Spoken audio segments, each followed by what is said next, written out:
आओ इस क्वेश्चन को सॉल्व करते हैं। सीजीएल का प्रीवियस ईयर क्वेश्चन है 2024 का प्री का।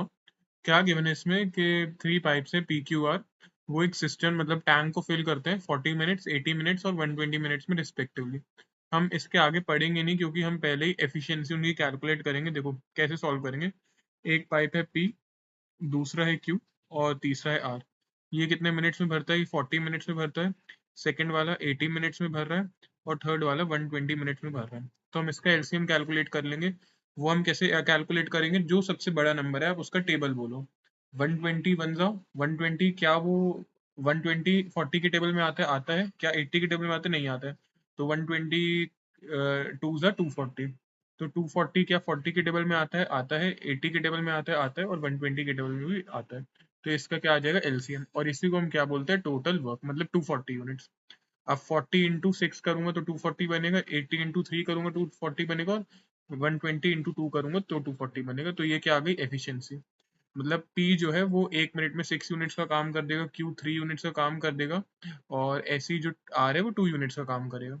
अब बोला गया इनिशियली ऑल द पाइप्स, जो सारे पाइप है, हाँ, initially all the pipes are open. After how much time in minute should the pipes Q and R be turned off so that the system will be completely filled in half an hour. मतलब आधे घंटे में पूरा इसको भर देना है। तो मतलब ये बोला गया ना, और ये भी बोला गया क्यू को और आर को हमें बंद करना है, ठीक है। मतलब जो पी है वो तो पूरा चल ही रहा है आधे घंटे के लिए, मतलब पी जो है वो 30 मिनट्स के लिए चलता ही जा रहा है। और जो क्यू है और जो आर है वो कुछ समय के लिए ही चलेगा, ठीक है। वो 30 मिनट से कम टाइम के लिए चलेगा। जो पी है वो 30 मिनट्स के लिए ही चलेगा, क्योंकि यहाँ पे बोला गया है ना, after how much time should Q and R be turn off so that the system be completely filled in half an hour. मतलब 30 मिनट्स, पी 30 मिनट्स चल रहा है, क्यू और आर 30 मिनट्स के कुछ कम चलेगा। तो मान लेते हैं जो क्यू और आर चलेगा वो टी मिनट्स के लिए चलेगा, ठीक है। तो हमें इसी टी की वैल्यू निकालनी है, और ये टोटल काम हो कितना जाएगा? 240। सिंपल, कैलकुलेट कर लेते वैल्यू।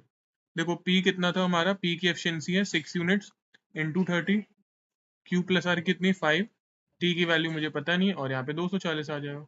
इसको मैं सॉल्व करूंगा तो ये आएगा 180 plus 5t is equal to 240, और 5t की वैल्यू कितनी आ जाएगी? 60। तो टी कितना आ जाएगा आपका? 12। मतलब 12 मिनट तक ये लोग काम करेंगे, कौन? क्यू और आर। उसके बाद उसको बंद कर देना। तो इसका आंसर हो जाएगा ऑप्शन नंबर 4, 12।